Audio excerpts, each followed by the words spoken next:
today, guys, it's already on the screen, so you'll probably be able to see it.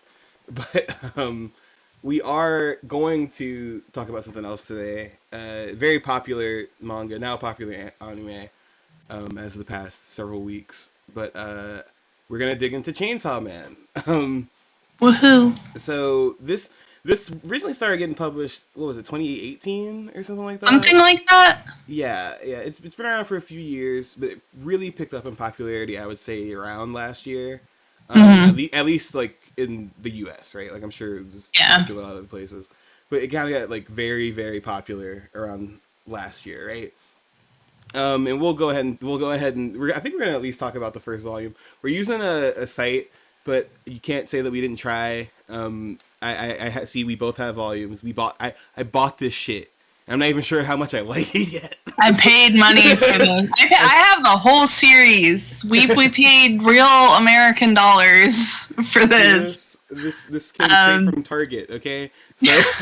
So and y'all know I don't even like this series. Like I do, but I don't.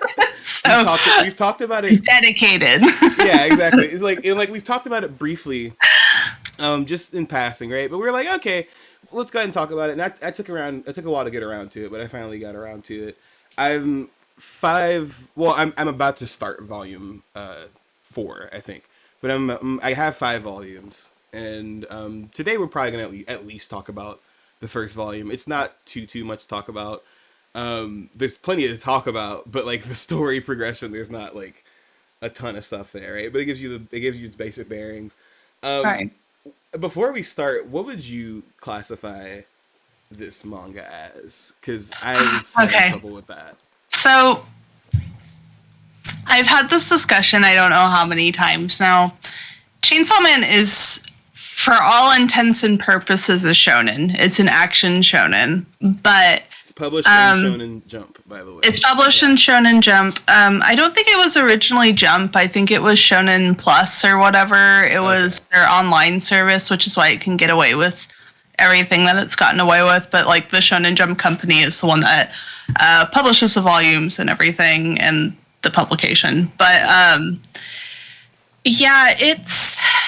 The thing about Chainsaw Man is like it is a lot more like experimental and like gory than a lot of shonen is, but also like I honestly feel like Attack on Titan kind of changed the scape for that a while ago. Like it's not like there wasn't gory shonen before, but I feel like that's one I can think of off the top of my head that was like super prominent and that was like a selling point for people. Yeah. And so to me, like, it's definitely a shonen. I wish it wasn't. I've literally had this discussion, like, twice this past week, explaining this to people, because I've had friends who have started reading it or were asking about it, and because of the anime coming out. And I really feel like 90% of the uncomfortable shit that happens that should not be happening, maybe more like 80%. 80% of the uncomfortable shit that's happening where you're like, could be solved by Denji being like 19 through 21 and it wouldn't change a goddamn thing about the entire series.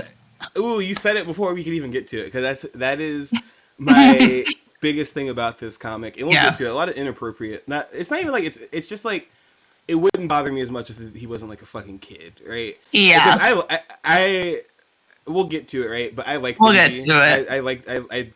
I like Denji for. It's not like I'm like, oh, he's a great guy or whatever. I just like him as a character because he's like, a kid. I miss these kinds of anime protagonists. Mm-hmm. It's just not like, oh, he's a dumbass, but he's like got like a vision. It's just no, he's a dumbass. He's just stupid, and that's why he's here. He just got stupid and he got lucky, and I love shit like that. But like we learned that anyway. Yeah, we'll get to it. But I feel like this could have easily been like a seinen, like kind of what Berserk is, but they just like there's just very specific things in here, and I hate it because there are a couple things that happen where I kind of see what was trying to happen, and then just fact like little details about it and like how they proceed to go about it just makes it like, so we can go ahead and start. I mean, let's rock. I did find out that the author has had a series in Shonen Jump before. It's called Fire Punch, and apparently like there's a lot of similar story beats, and that it's just like a kid who is super fucking down on his luck and just kind of like has bad shit happen to him constantly. It's a very different story, but like it's still that like bleak kind of humor and action and things that are happening.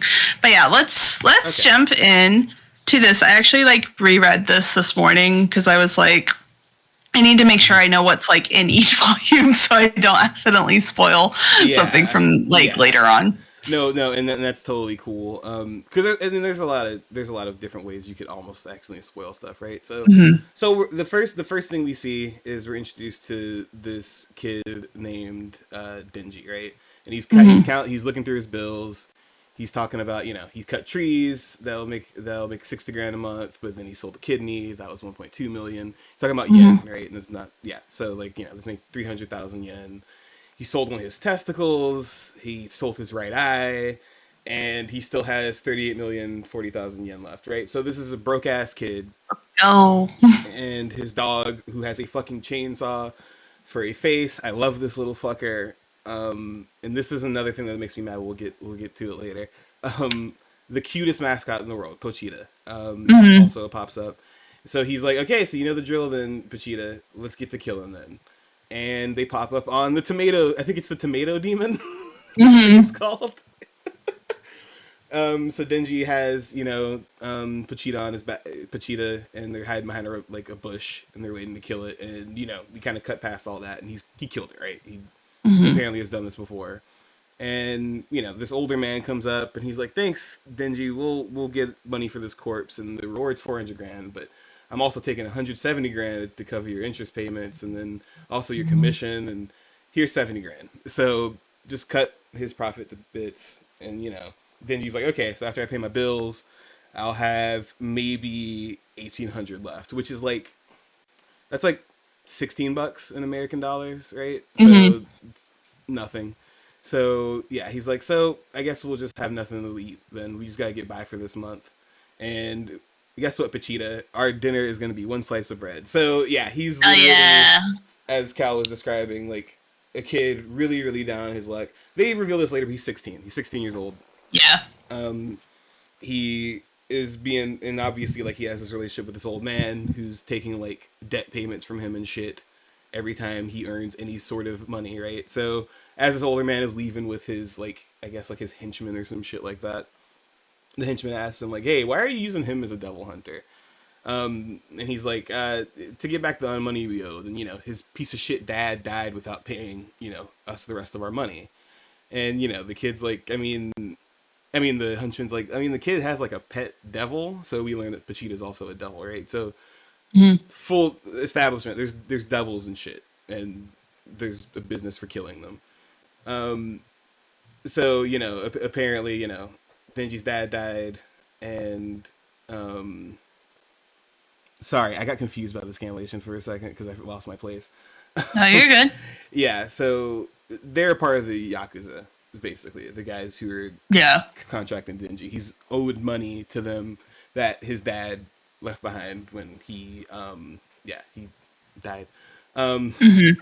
So as a gag, the henchman tells Denji that he'll give him $1 if he eats a cigarette, and he's like, "Yeah, sure, I'll go ahead and do it." He just fucking acts like he swallows it and kind of spits it out afterwards. The guy pitches him $1, right? So Denji's happy about this. He's like, "Cool, that's another 3 days of food for us." I think in the official version he says like, "That's one more slice of bread we can share," or some shit like that. Let me double check. So just for people like watching, we're using the scanlation, and it might be better, it might be worse, I don't know, but there's an official one too. It's actually the same. It's that it'll be 3 days of food. Okay. Thank you, scanlations. You're basically just as good. All right. So they're back in their shed. It looks like he lives in like this kind of put together shed with some wood outside in the woods, kind of like outside of the city. You can see the city like down below him, and him and Pochita are sharing their piece of bread, and he's talking about how normal people usually put jam on it, And, you know, hopefully I can try to do that one day, but I doubt I'll pay off this debt before I die. And he starts thinking about, oh, am I going to die single? Not going to bring a girl back to the shit shack because, you know, he's always wanted to be with a girl before he died. And, you know, just 16-year-old shit, right? Like, never been with a girl, et cetera, et cetera. So we go to a flashback and we see a younger Denji and we see the old man from before in the passenger seat of a car. And Denji's like, it's in the rain and Denji's outside, you know, over a grave. And the old man's like, hey, listen, if you don't make this much payment, we'll string you up. And he says, boy, begging whore. Oh, wait, begging whore, I don't care. Wait, begging, whoring, I don't care how, but you've got till tomorrow to get 7,000 grand, right? He said, you can't do it, we'll cut you up and sell the pieces. So, you know, just leaves him in front of this grave and, you know, they drive away. And as they drive away, he turns around and sees Pachita, right? And probably just, you know, this is their first meeting, right? So he's looks really angry. His chainsaw's revved up. He looks angry, but he also looks adorable. This is the cutest little mascot thing I've seen in forever. And Denji's like, oh shit, it's a devil. And he's like, you know what? If you're going to kill me, just do it. I'm going to die either way. It doesn't matter. And, you know, he opens his eyes after closing them and he looks up and the dog, like, passed out on the ground and it's shot, right? It's like just bleeding all over the place. And he's like, oh shit, you're gonna die too. And he has like a small flashback to his dad who hanged himself, right? So that's his dad killed himself. And so, you know, he kind of like doesn't want Pachita to go away, so he tells him, bite me. I heard devils can heal by drinking blood. If you don't want to die, then bite me. Pachita didn't waste any time. He's like, cool, sounds good. It just like munches on his arm really quick, right? But Denji like lets him know, right? He's like, hey, I ain't running a charity though. This is a contract. I'll help you out, so now you got to help me, and I don't want to die either. So, you know, we kind of flash to presumably like a day or two later, and the old man's walking through town. He's like looking at another dead demon, and standing on top of it is Denji, and he's like, hey, how's about hiring me as a devil hunter to pay off his debts? So we go back to present time, and the reason I'm trying to be so clear about this is because this is where it gets kind of weird. I had a lot of trouble with the paneling in this comic. Me and Cal talked about that too. Apparently, this is a thing. Some of the paneling in this, like the art's great. I love the art in this comic, right? But some of the paneling, I cannot tell like what's going on, right? Because as you see up here, right, like it's black to like show that it's like a flashback, and then later on it's just black for no reason. So yeah, I was kind of confused when things started happening. So all of what it's about to happen is actually happening, right? So, you know, we cut to Denji and Pachita sleeping in their shack. And, you know, Denji wakes up because he's hungry, so he can't sleep. And he can't sleep because he also is thinking about his debt. And, you know, he's like, well, tonight I decided I'm gonna nap and, you know, dream about eating bread with jam smothered all over it or making out with a girl. And you know, playing games with you in our room and falling asleep in my girl's arms and blah blah blah. And he's like, you know, pretty great dream, don't you think, Pachita? And he's like, yeah, that sounds good. I don't know what the fuck you just said. That sounds really good, man. And all of a sudden, Denji just coughs up a bunch of blood, right? And Pachita wasn't expecting this either. He's like, what the fuck is going on? And you know, Denji kind of wipes his mouth and he's like, yeah, my mom did die from a heart issue that made her cough up blood. So yeah, his mom's dead too, right? No parents. He's just out here, right? With 2 dead parents and a heart disease that might kill him, right? So as he wakes up, right? Turns out the old man's back at the door and he knocks on the door and he's like, hey, Denji, you got another devil. It's time to work. And, you know, Denji's annoyed, but of course he gets in the car. What other fucking option does he have? Is the Yakuza, you know, calling him up to pay his debts. So, you know, he's like, damn, they won't even let me dream, right? So they pull up to this, like, dilapidated, like, warehouse.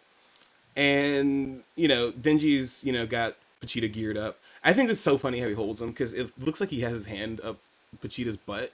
But Pachita just has, like, a handle back there. I think his, like, tail turns into a handle or some shit. But, yeah, it's really funny. But, you know, so Denji's like, yeah, I can't see what's going on. Is something hiding out in here?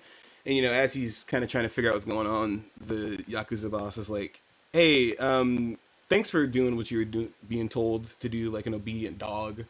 Happy to work for cheap treats and shit. And Denji's like, yeah, sure, whatever, okay.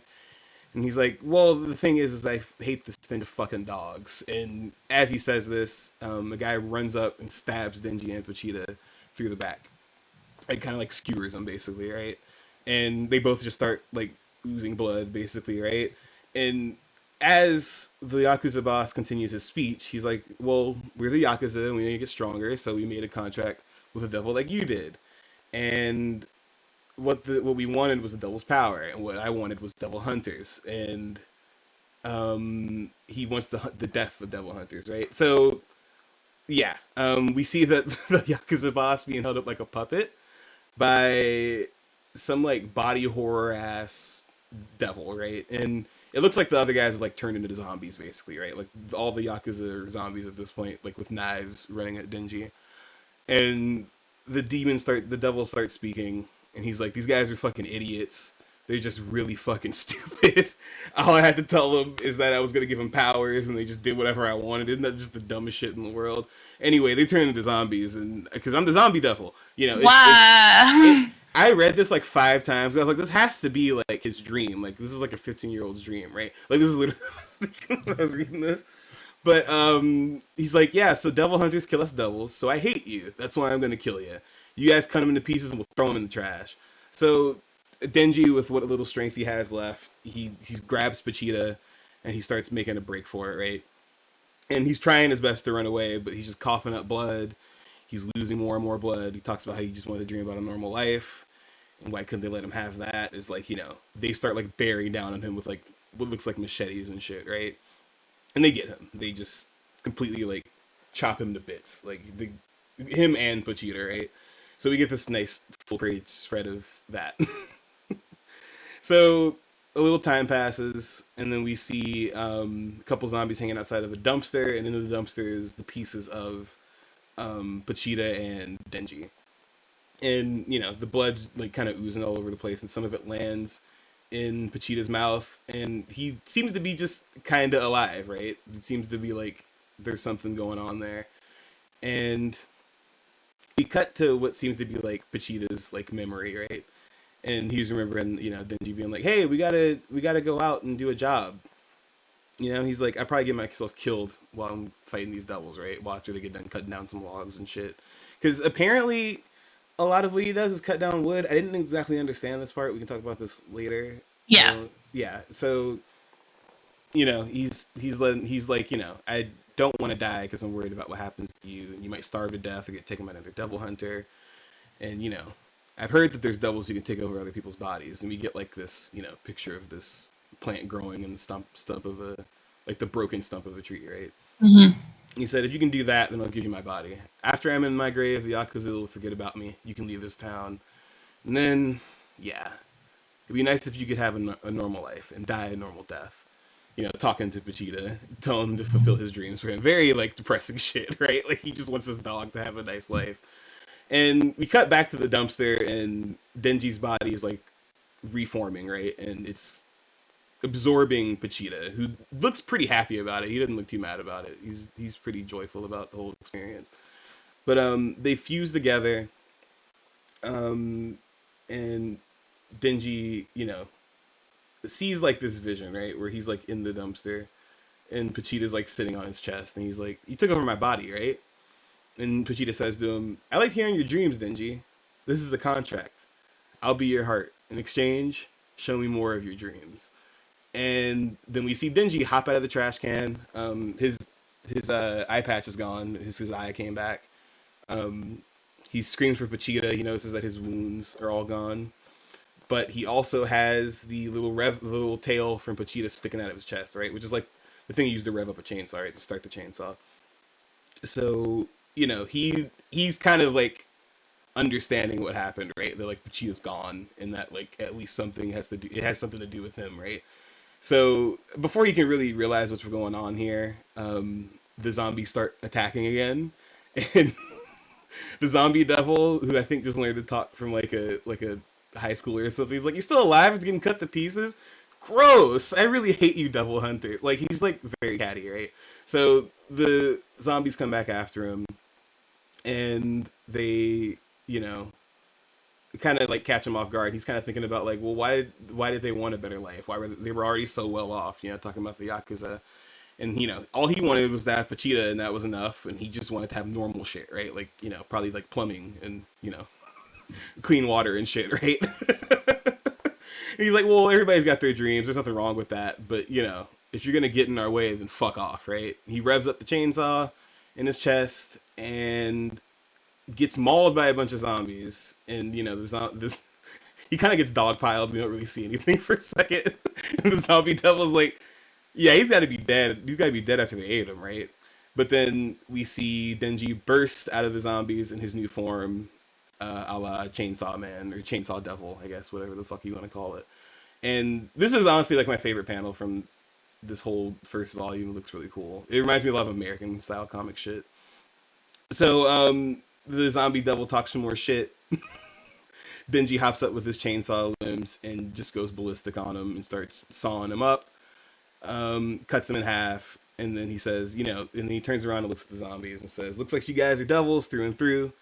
And since I'm a devil hunter, I gotta slaughter the lot of you. And he starts just fucking doing some of the most gore I've seen in a Shonen Jump comic before, right? So they're like splitting fucking zombie heads in the middle. There's like entrails flying all over the place. He's like headbutting dudes with his chainsaw head. It's honestly really fucking sick. And you know, we see like a little flash of the mob boss again, and he's like, well, if I kill all you fuckers, then my debt disappears. And he just starts going ham, right? Which, very relatable if it was that easy, right? So we cut to some time later, right? It's like the next day. So he was there in the middle of the night. It's like the next day. And a black car pulls up to this warehouse, and 3 people get out, 2 guys and a woman in the middle. And she says, someone beat us to it. And you can see like just all these decimated zombie corpses and shit. Like they're all done, right? And Denji kind of limps like towards the light from the garage they opened. And he's still in his chainsaw form, right? And one of the guys is like, oh, one's still alive.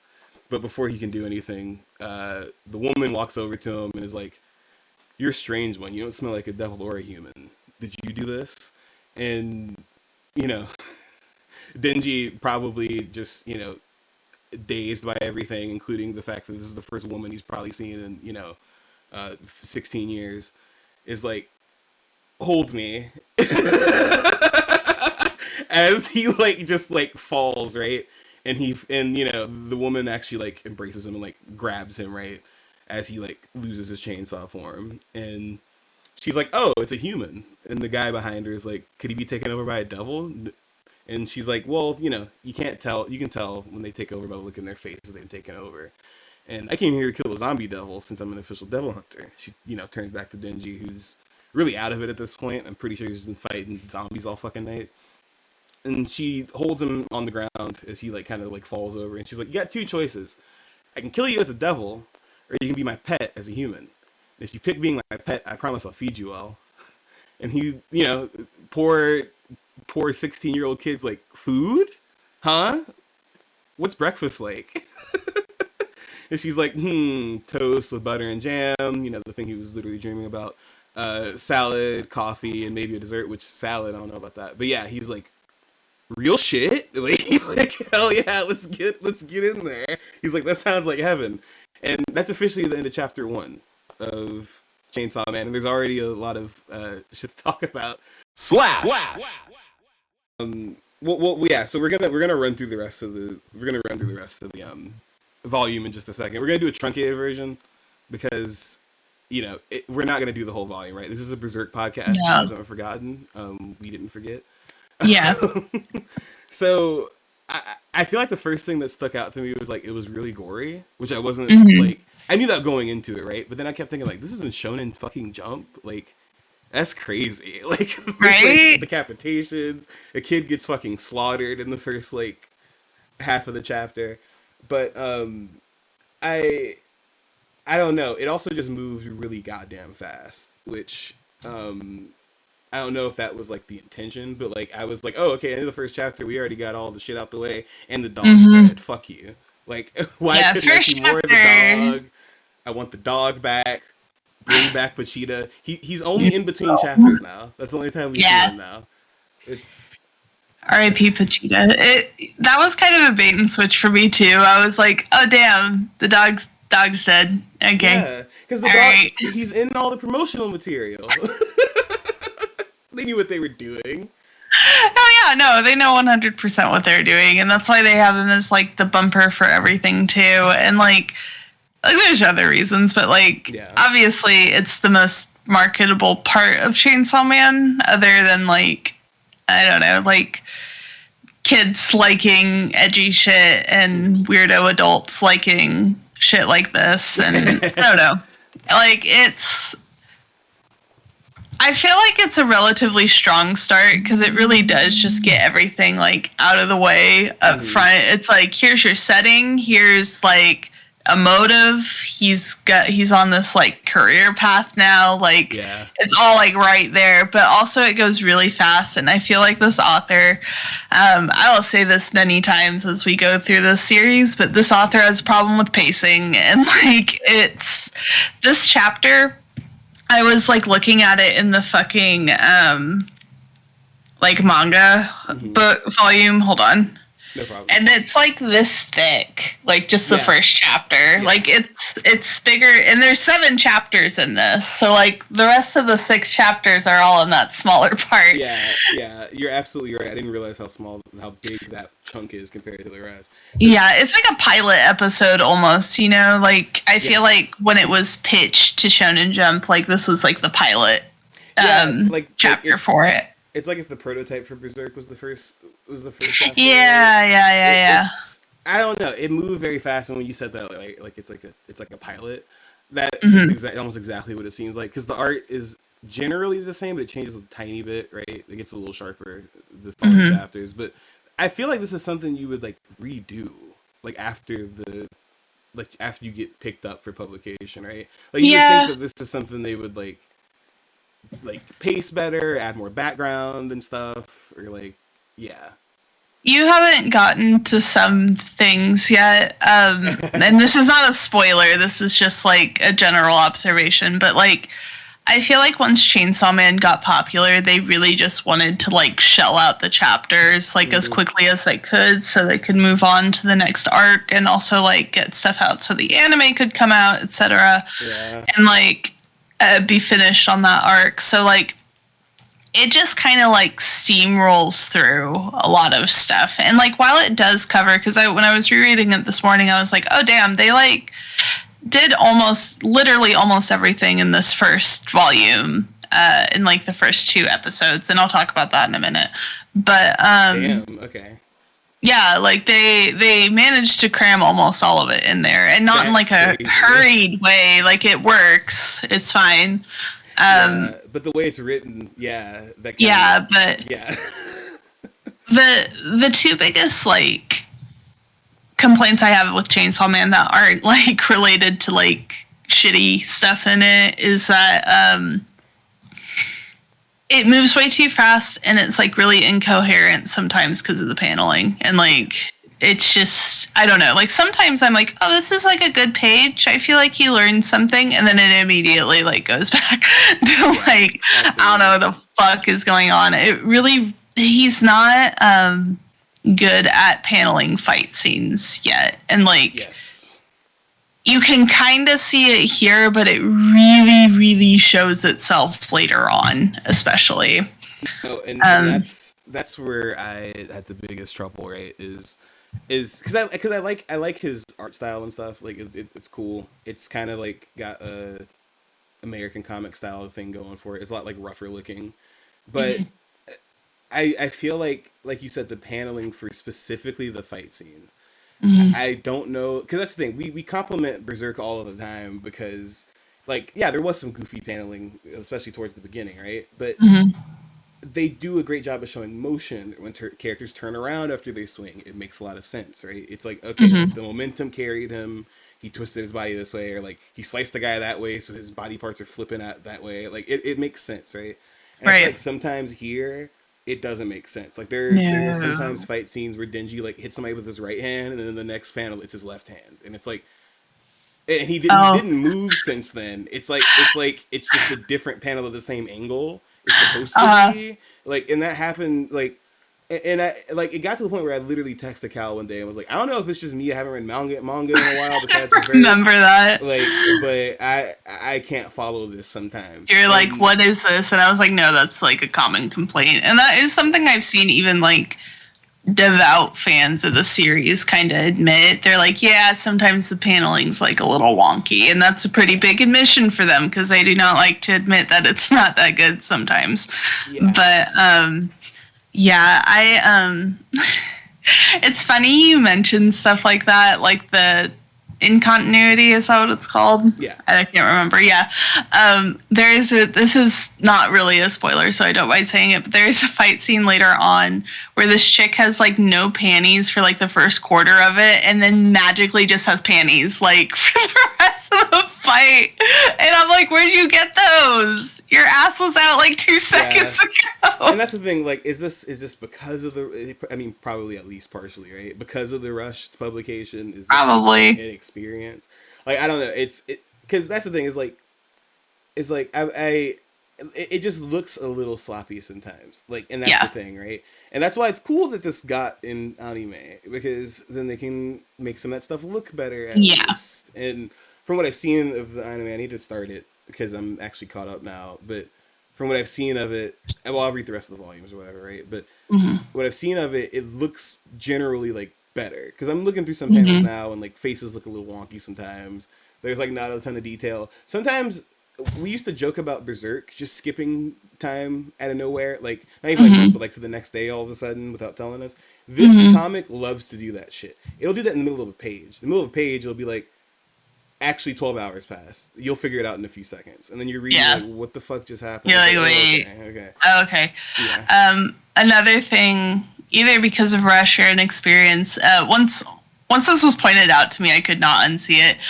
Most of his panels don't have any background in them. It's kind of the publication flaw that a lot of manga have.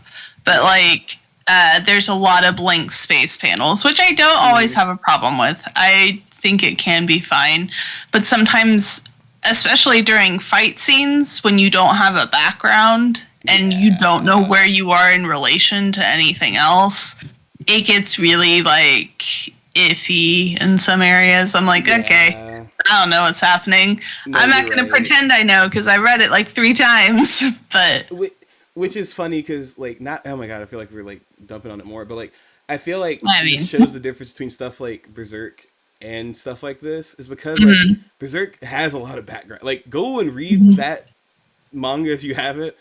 It has a lot of backgrounds. There's a lot of detail put into the backgrounds. There's a lot of time put into the backgrounds.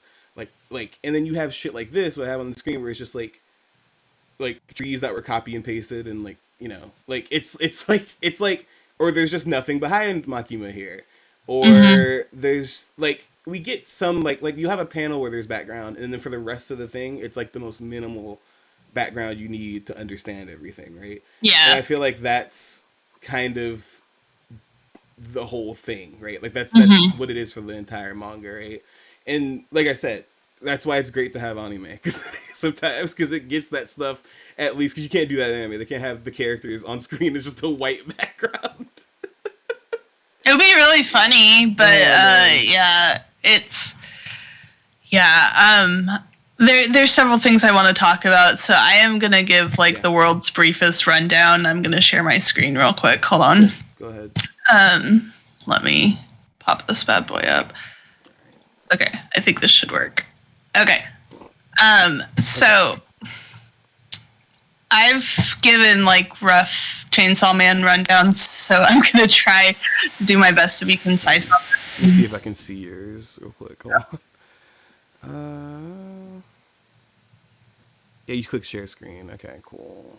Why can't I see it? I think you gotta go back to the chat and click my live broadcast thing. There you go. That's what I had to do when I got back on. An old man. There you go. You good. Cool. Okay.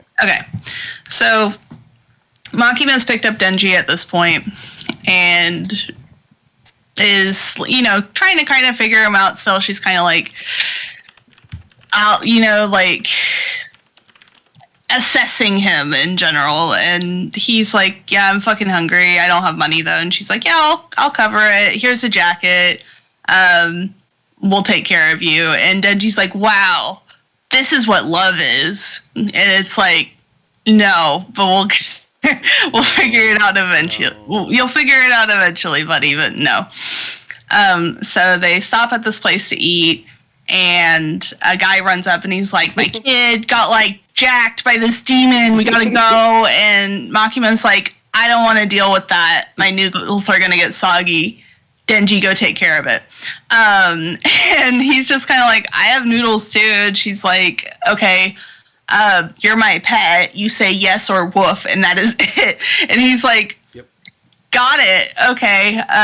Because she's basically like, if you don't, I will euthanize you. I will kill you. And he's like, okay, I don't know what to deal with it. And he's like, I thought she was nice, but she's like fucked up, and I'm like a fucking dog now, and I don't know what to do. And like he thinks about Pochita, and it's like, well, I guess I'm doing this for Pochita. We're living that life that we both promised each other that we would live. And poor Pochita.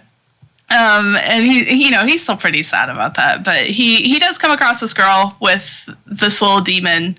And she's like, no, like, don't kill it. It's, like, actually a really good demon. And my dad's a bad dude. And, like, Denji's like, yeah. And Denji's like, oh, okay, sure. Like, we can get out of here. Like, I get that. I've had a nice demon. It's fine. And then, like, she turns into a demon, sort of. This is the muscle demon. This is, if you have only watched the anime, they cut this part entirely. This is one of the few parts they cut. I was very surprised. Interesting. It was an interesting choice. But yeah, Steven's like, I got you, and I'm gonna fuck with you, and then I'm gonna fuck with this little girl, so just like hang on. And I'm like, oh wow. Yay. Wow, I'm reading Berserk again. Hell yeah. Yeah, no, I'm just like, wow, we are in the edgelord shit. But real quick, like you said, I'm very surprised they cut that part. Yeah. Considering everything else. Anyway, continue. Yeah, no, considering a lot of things, I was like, that's an interesting choice to cut. But I guess probably because of her face contorting and stuff. Maybe they thought that was too. I honestly think it's because it was like a borderline like pedo mention, and they didn't want to pull that out yet in the first episode. First 2 episodes. I feel like next episode there's gonna flash something on screen that's like, Denji's actually 18, and we're just gonna Man, I wish. Oh, it's so bad. Oh god, we'll get to that. But Denji, he fucks up the devil, and he gets back, and Makiman's like, oh, you're a good doggy. Good job, boy. But he's exhausted and kind of collapses against her again, and he's like, I lose blood when I do the chainsaw thing, like it cuts me too. It's kind of fucked up. And she's like, oh, that's crazy. How do you get that, by the way? And he's like, my devil is like part of me now, and he saved me, so I'm like living for him. And Makiman's like, yeah, cool. Your dog's still like alive in you. He's not dead. And Denji's like, oh, that's nice. That's cool. That's a cool thing. Like the first happy thing that's happened to him in like his life. But they do this whole like little eating thing, little weird pet play moment. It's uncomfortable for everybody. And so it would be a funny this would be haha funny manga moment if it weren't for everything else. Literally everything else. It is a cute panel, but just everything else. It's like, fine. But he asks. We finally get her name. Her name is Makima. If you have heard about Makima before, yes, this is that bitch. And so I don't get it. We can talk about that we'll talk about that later. But Denji's like, is there a kind of guy you like? And she's like, oh, like you. And like to me, like this was instantly obvious that this was like a manipulation thing, but apparently that went over some people's heads. So I'm just gonna state it blatantly here. Yeah. This is a manipulation tactic right here. But Denji's kind of like, oh, that's me. I'm Denji. I'm Denji. I'm Denji. That's my name. So wait, I think this is actually changed in the volume too. It's like slightly different. It's something even dumber. I think she's like I like a boy named Denji or something like that. Yeah, I like a boy named Denji, and she's like I like this boy named Denji, and he's like, yeah, wait a minute, I'm Denji, and which I'm Denji. Yeah, it's very funnier. Yeah, and like, this is kind of the beginning of a lot of like the pedophilia setup stuff. I will say, like in Makima's case, like it is very obvious, like from the get go, and it is not really ever made out to be a good thing necessarily. But we'll get into it. We'll talk about how the author chooses to frame things in a second. We got a few more chapters to get through, but I'm gonna try to cut this down more if I can. But they get to... You talk about Aki. That's fine. Yeah, my man. This is who this fucking manga should actually be about. So you cut out all the grown women trying to touch Denji's dick, all right? Let's just talk about Aki and Power, and that's it. Those are the only characters that exist. And Angel later, but we'll get to that. So they get to the Devil Hunters headquarters, and Denji's like... still kind of like in a daze about it. He's like, oh, she likes me. Like, what if we have a relationship? You know, he's being a kid. He's like, oh, damn, if she likes me, then like maybe we can hold hands and kiss and shit. And it's like, okay, man. Yeah, but he's very obviously 16. Yeah. Yeah, so they get him suited up in like the Devil Hunter uniform, which is just like businessman clothes, basically. And we meet the best character in the whole series. His name is Aki, and we will explain why he is the best character later on. Yeah, you will also just see for yourself. He just genuinely is the best character. Anyways, he's cool. Yeah. So we meet him. He's been here for 3 years. I think canonically he's like 20. He's in his 20s at this point. We don't know like exactly how old he is. Yeah. But Denji's going to be like working with him. And Denji's like, I thought I was going to work with you. And Aki's like, no, dipshit. Why would you work with her? She's like your fucking boss. We're patrolling now. And, you know, Makima's kind of like placating him, and she's like, if you do your job, we could work together, so go do your job. And he's like, okay. So they're out patrolling, and Denji's being a kid. He's like, does Makima have a girlfriend? And, like, keeps trying to get Aki's attention. And Aki's like, hey, come here a second. And then he beats the shit out of just beats his ass. Oh my god. I know, like, we just talked about how Denji's a kid. I will explain why I like Aki. But he's basically like... Fine. I don't care. Yeah, it's fine. This isn't manipulation. He's trying to protect this kid. Yeah. He's basically like, get the fuck out of this business. I'll beat your ass if you come back. And he kind of thinks that's the end of it. And Denji's like, why the fuck? And he's like... look, like, you're gonna get killed. Everyone I've worked with has gotten killed. There's only, like, a few people who are still alive, and it's because they have, like, a solid reason. But you're just here because of Makima. And Denji's like, yeah. And, and Aki's like, that's not good enough, bro. You gotta have a good reason. And so he's being a shithead to him. And he's, like, being all cool guy. He's like, I'll just tell her that, like, you got scared and ran away or whatever. Getting ready to like walk out of the alley. Denji doesn't take that shit lying down, and he doesn't fight fair either, which he also says. He's like, I literally only kick people in the balls when I fight them, so post up, basically. But, you know, he's like, I finally have a life that I can live that is livable now. I've had real food. I ate a corn dog. I ate udon. Like, someone treated me like a person. Like, I did it on a whim, but, like, I want this life. Like, I'm not going to give it up. And he's like, oh, you know, like, maybe I'll talk about Cheetah too. But they get in, like, a little fist fight and talking shit. And it's kind of obvious that Aki likes Makima to an extent. But the fight doesn't last long because, you know, he kicked Aki in the balls like 10 times. So he just like, passes out. Yeah. Yeah. It fizzles out really quick. We get to like the best excuse in the whole manga where she's like, what the fuck happened? And he's like, the ball demon got him.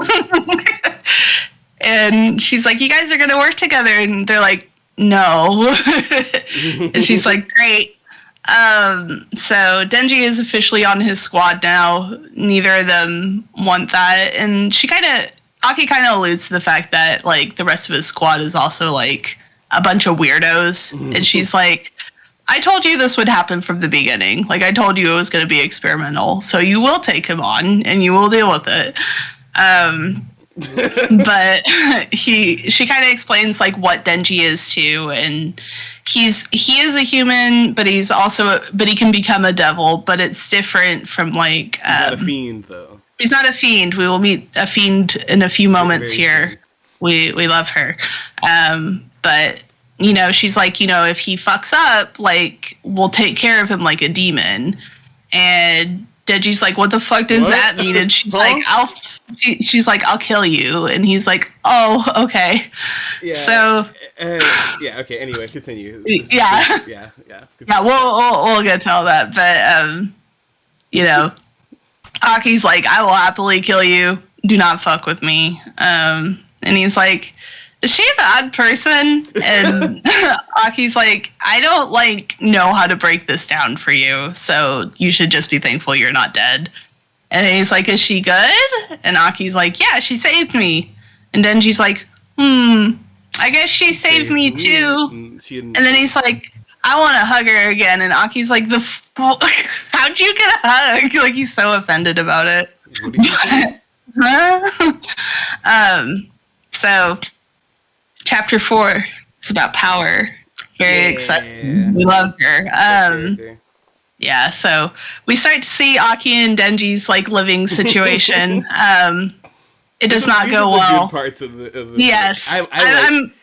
I like a lot of... That's the thing, and we're going to talk about this later. There's a lot of parts of this I do like. This is my constant struggle with Chainsaw Man. This is why I can never say I hate it, but I can also never say I love it, and it's a really hard position to be in. I'm going to be real with you.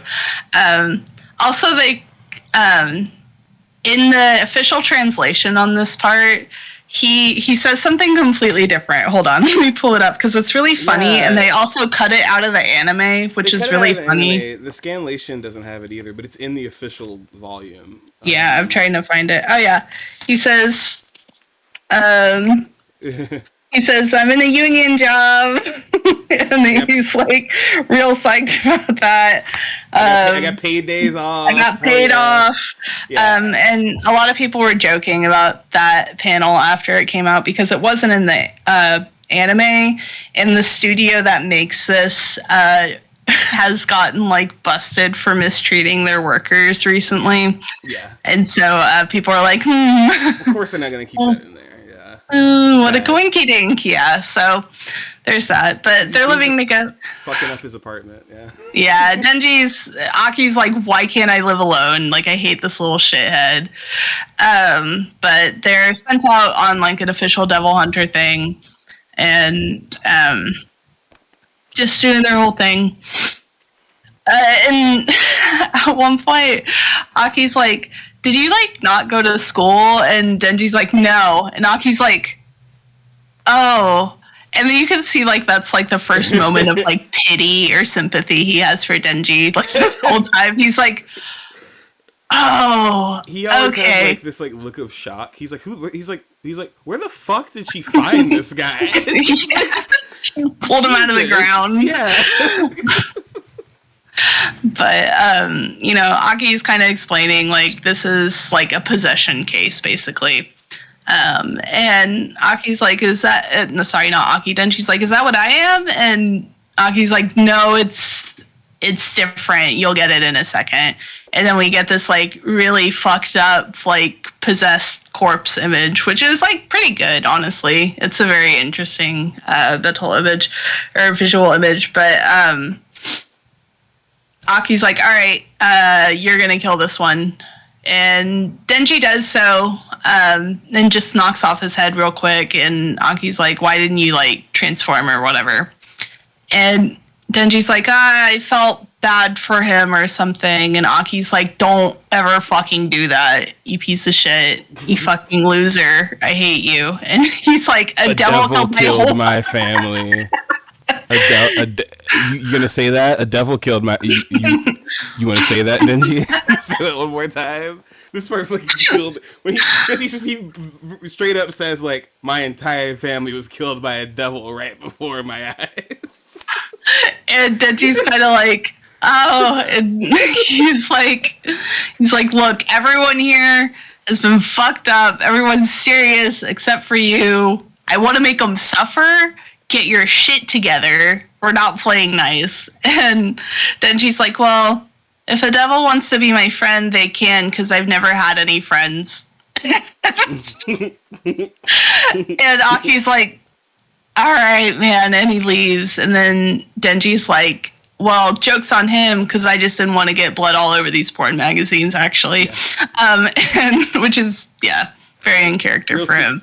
Real 16-year-old boy. Yeah. And so he's like picking him up, and he's like, yeah, I got the good shit, baby. But he's, he's like, I already have like what I promised Pachita, basically.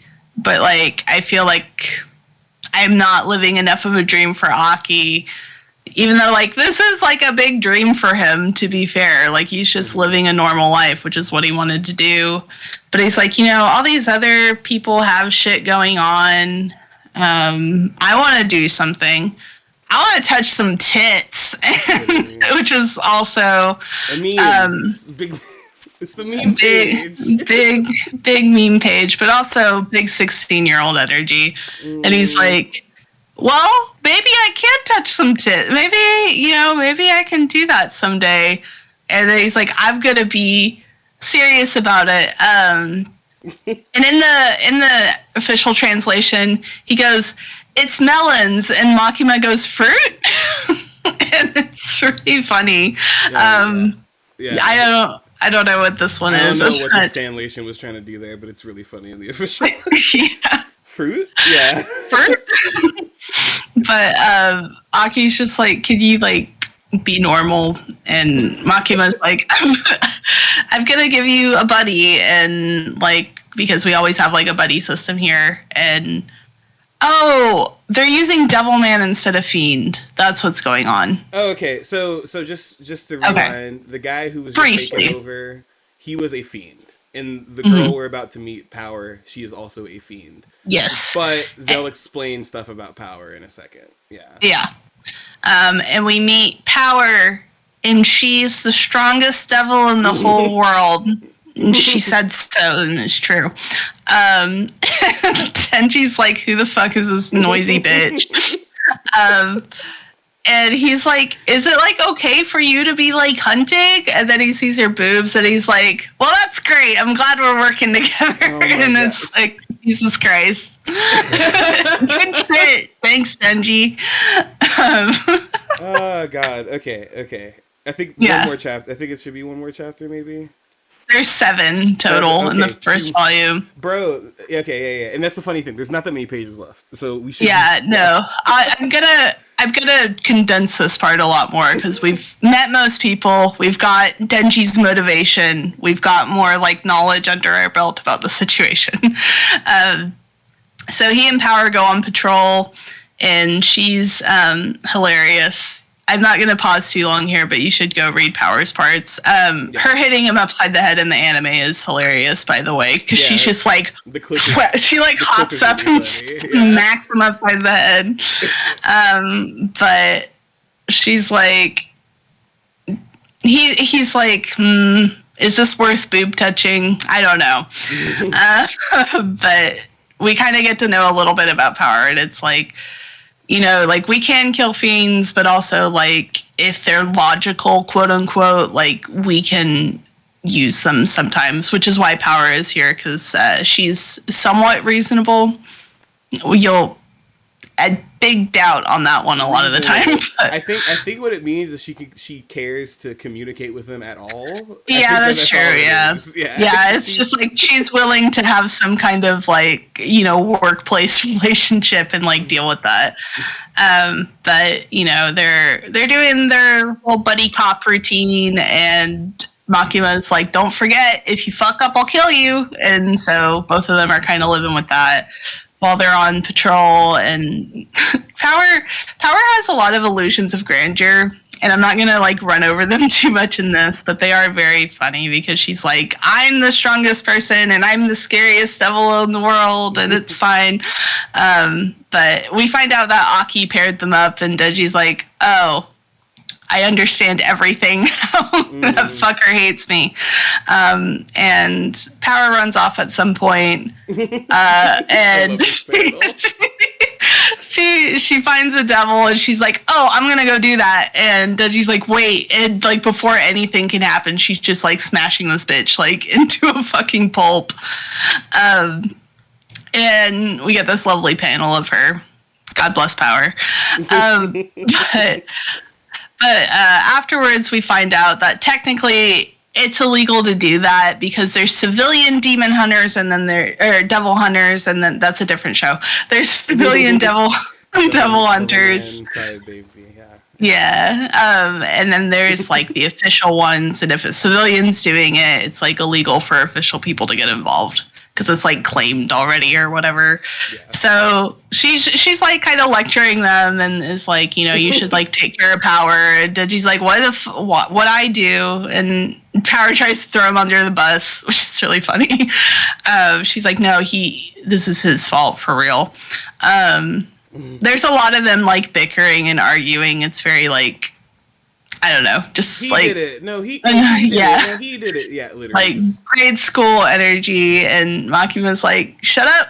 I don't fucking care who started it. I just want like you guys to do your best. And they're like, okay, we can do that. And then a little bit later, Denji's like talking about his dream a little bit more, and Power's like, yeah, that's cool. I fucking hate humans. I only like cats.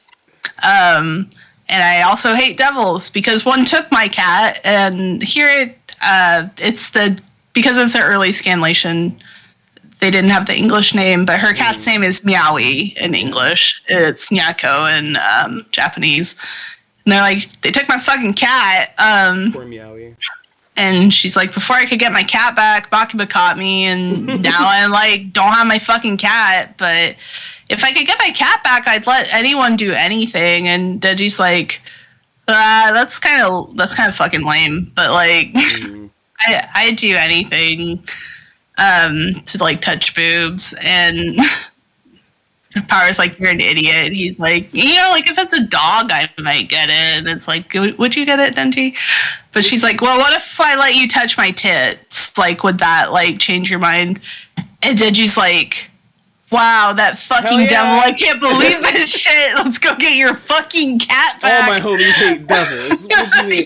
And like, yeah, like, I just love this part because it's literally just Denji, like because he's dumb and it's not his fault, right? But people literally manipulate him like right in front of his face. Oh, so easily. He just told her, I want to touch boobs. And then 5 minutes later, she's like, you can touch my boobs if you go get my cat. And he's like, wow, I've never felt more strongly about something in my life. I'm going to go save your cat. So we get that whole bit.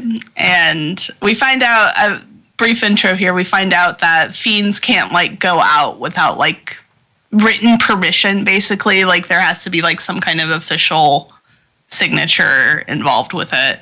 So they get permission to go out, and they're heading over there. And, you know, they're kind of bickering, not really getting along well. But Denji's like, boobs, I'm doing it for boobs. And that is like his constant motivation with things. And we get Makima at this meeting where we talk about some political shit that honestly, like, it kind of matters, but it also does not really matter that much. But yeah, I feel like this is their version of lore building. Yeah, we'll talk about that later. Oh my God. But yeah, they're like, they're like talking about some political shit, and they're like, oh, like how's that like devil group going? And she's like, oh, I just picked one up, and they're using a lot of like dog analogy language stuff, and they're like, you're supposed to train them, don't get used to them, right? Not a and so Aki's driving her back, and he's like, I hate Denji. What do you see in him? And you know, she's like, she gives us lore on devils, and she's like, so like all devils have a name, and like as the name becomes more feared, the devil gets stronger. So like, you know, coffee doesn't have a scary image, and if there was a coffee devil, it wouldn't be that strong. But like if there was a car devil, you might have it might have more power because you're afraid of getting hit by a car, right? Like that is a fear that people have. So she's like, devil. I like food poisoning. I don't know. Sea cucumber devil. Never mind. They look weird. Yeah, we'll get into how I feel about that in a second. But she's like, Denji can be like a chainsaw. And I think that's interesting. And Aki's kind of like, I guess, but like, I still don't see how it'll like work. And like, he doesn't really have convictions or anything. And he thinks you can get like along with devils because he's a fucking kid. Like all of us was that. He's like, he's just a kid. He's a stupid fucking brat. And then we have a lovely, very good panel transition here to Aki and not Aki, Denji and Power. I do that every time. Denji and Power, and she's like, Meowie's up there. Let's go to the house. And he's like, I don't want to use my chainsaw thing because I'll die. And she's like, that's not funny. And she's like, it wasn't a fucking joke. Yeah, okay? Yeah, it took a chainsaw. She's like, that's all right. Okay. That's a stupid joke. Sorry. And he's like, you know, like, wouldn't it be bad if like the devil saw like you and used the cat as hostage? That's why like I'm coming along, right? Because you couldn't get it on your own. And she's like, oh, did I say that? I fucked up. I slipped. Anyways, and then she like thwops him upside the head real quick. And she's like, well, he's stupid, but he kind of figured it out at the end. So he's got some reflexes at least. And we hear some other devil in the house, and he's like, you kept me waiting. And she's like, shut up, bitch. I got stuck. Be quiet. I brought you this. I got caught. I got a job all of a sudden. Yeah. I work at 9 to 5 now. Leave me alone. It's the bat devil, and she's like, I brought you a fucking human. And he's like, oh yeah, fuck yeah, I'm gonna eat this human now. And he's like, he shows Denji, he's like, humans took my fucking arm. It's really fucking annoying. I hate that shit. And Denji's like, I don't give a shit. And you know, the devil's like, I'm gonna heal myself with you. And he like crushes Denji like a fucking like lemon or something. Yeah. And is like drinking his blood. And he's like, this tastes like shit. And he throws Denji like across the house. And he's like, that is the most disgusting shit. I can't believe you made me like use that to recover myself. I gotta like eat something else immediately. Yeah, he got his arm back though. So good for yeah, he got his arm back. He's you know, and it may have been shitty, but it did the job. And he, you know, Denji's kind of remembering what Aki said, and he's like, you want to play nice with them? And Power's like, you're kind of fucking stupid for believing me. And like, yeah, he was kind of fucking stupid for believing her. Yeah. So the bat devil's like, I'm gonna go eat a kid now. That's, literally that's good shit. I wrote this down. That's one of my favorite parts about when he gets out. He's like, I want to eat some kids. All right, where the kids at? I'm gonna eat one right now. Immediately. Oh, the scanlation's getting kind of bad here. We might switch after this. But she's like, yo, chapter, so we're good. Yeah, we'll just get through this. But she's like, yo, I brought you like the fucking human, give me my cat. And he's like, oh yeah, I did say I'd give you your cat. And he's like wearing it like around his neck. The cat's freaking the fuck out.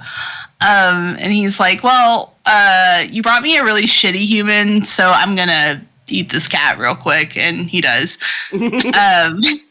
And Power's kind of like, oh,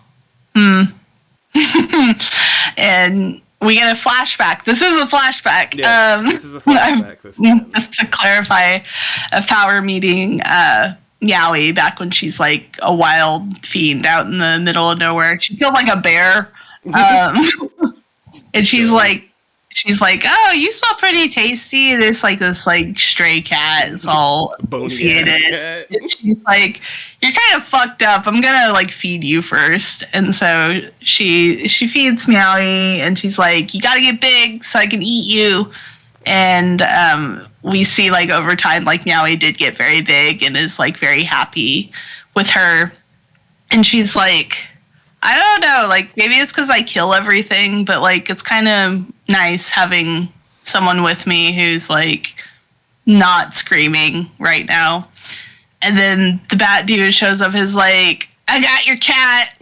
Bring me a fucking human right now, or I'll eat your cat, which he does anyways later.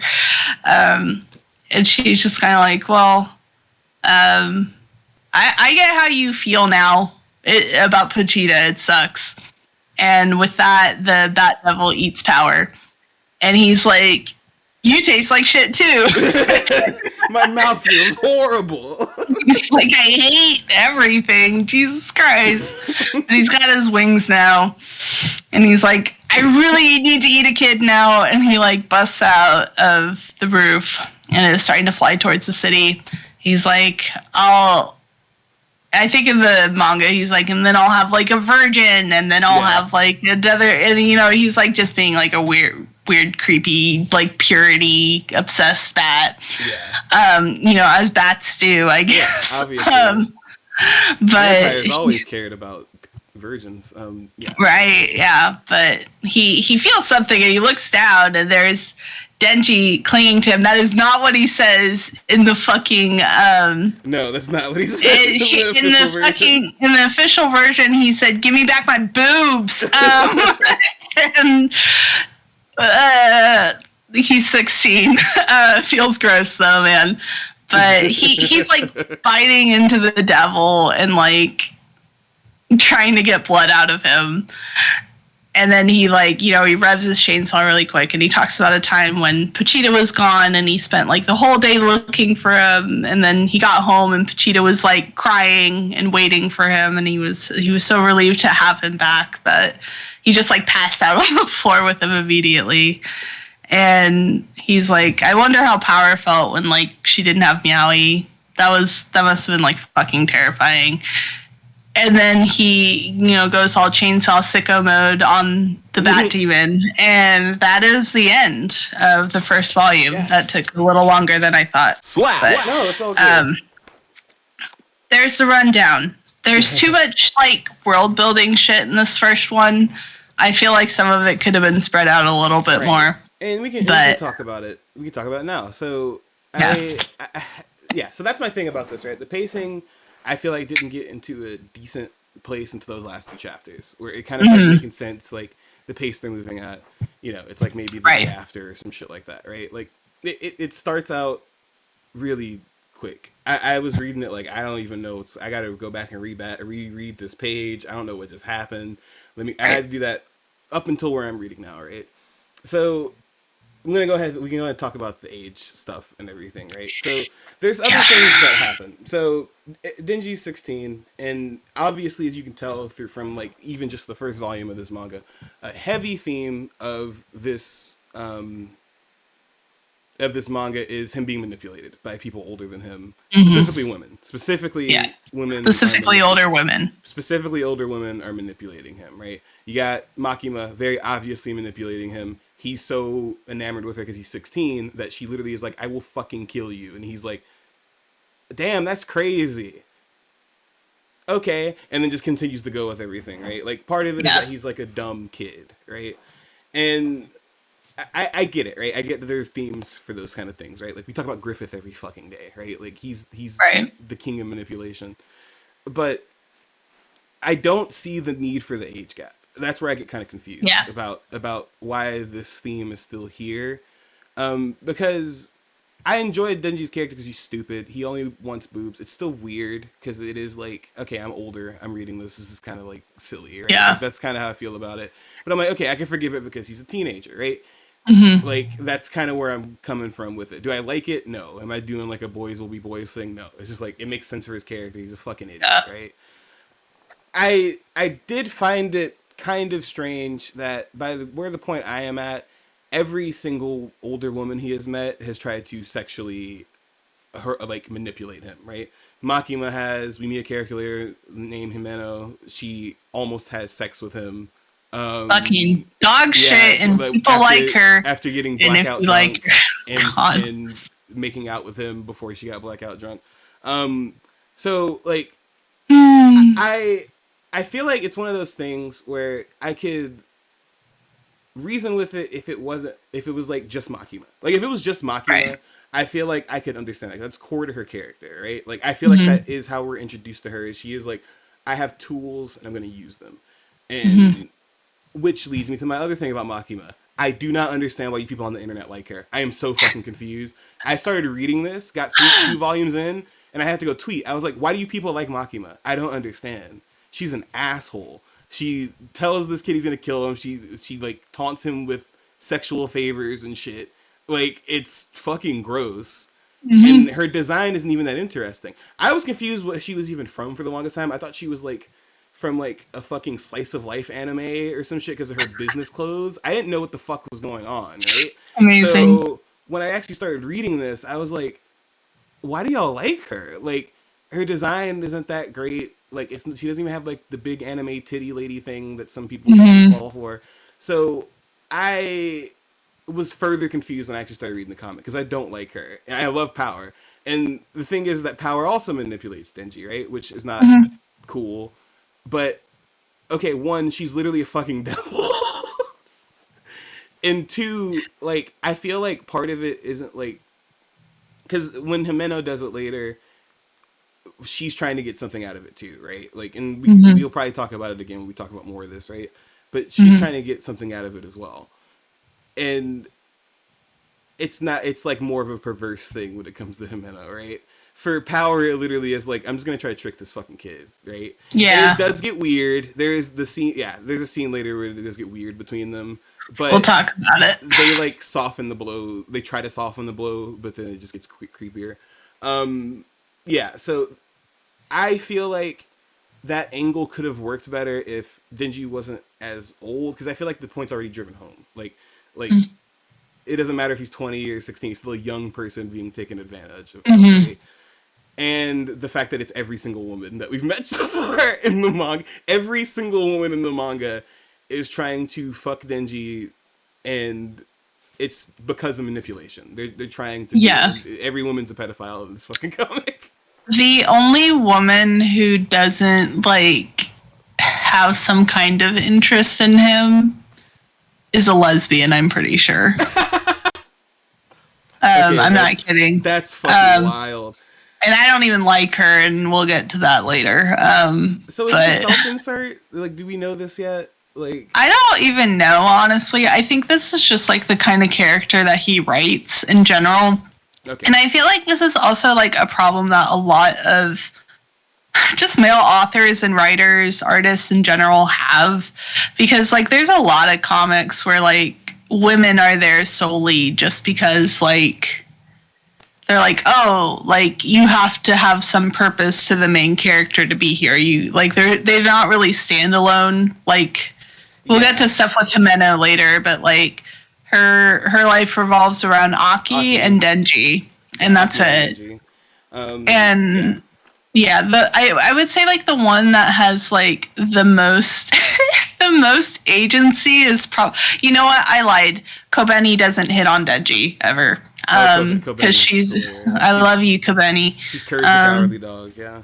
She's so good. Kobeni and Power both like don't really do it as much. Like with Power, it like stops after this bit. Yeah. And then they're just like normal again.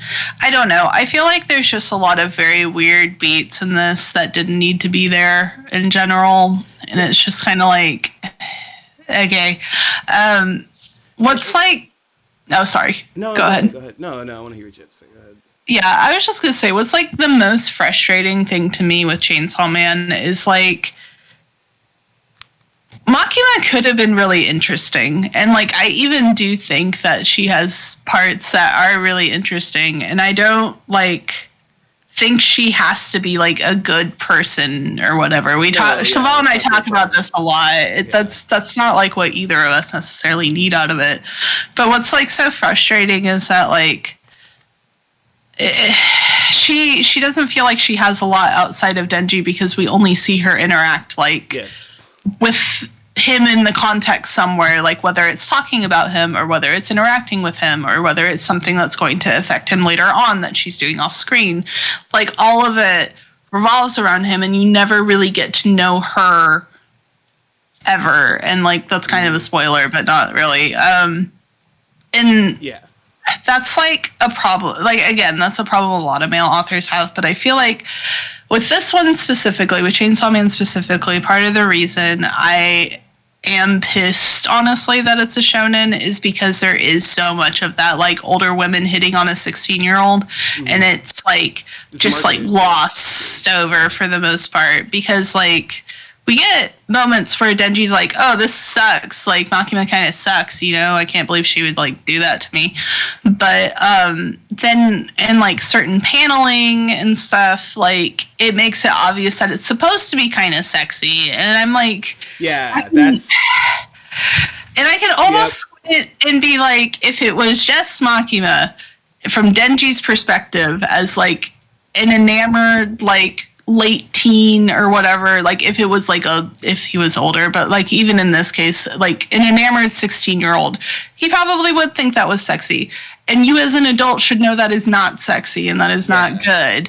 But it's literally almost every single woman, bar like 3 maybe. And there's... Yeah, that's bad writing. Yeah, and it just sucks a lot. And... Because there are cool things here, right? Like chapters where it's mostly just Denji and Aki. Love that shit. So good. I keep thinking they almost do something with Makima, right? Because here's the thing: is like he doesn't. I thought he didn't do this with anybody, but then we get Aki's actual backstory, right? And we get a little bit of Power's backstory. We don't see anything about Makima, especially where I am. I haven't seen a goddamn thing about her. I haven't seen a flashback about her. I don't know if there is one. I don't know, but you get a lot with her at the end. I will say that. God, come on. Yeah, that's all I will say. You know how I feel about the ending of Chainsaw Man, this first arc. I've kind of alluded to it several times. I didn't like it very much. I thought it was kind of weak. And I'm kind of glad I didn't spoil it for you because I want you to like experience it and see if like you have a different experience with it. But for me, I was like, I feel like all the potential Makima had was kind of squandered at the end.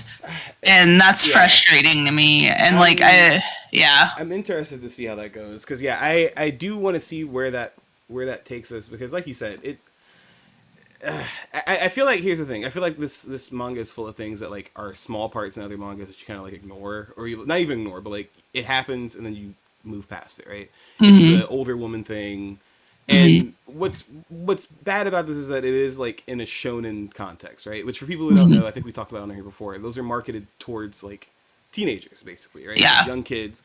And whenever these sexual things are happening with Denji, whether it's between him and Power, him and Makima and stuff, you're absolutely right. It's all drawn like it's supposed to be like a good thing. Like when he almost had sex with Minnow, it's like it's supposed to be like sexy or whatever, right? And I feel like it kind of plays into that weird trope of like, oh, he's a 16-year-old boy. I mean, this is every 16-year-old boy's dream, right? Which is like not.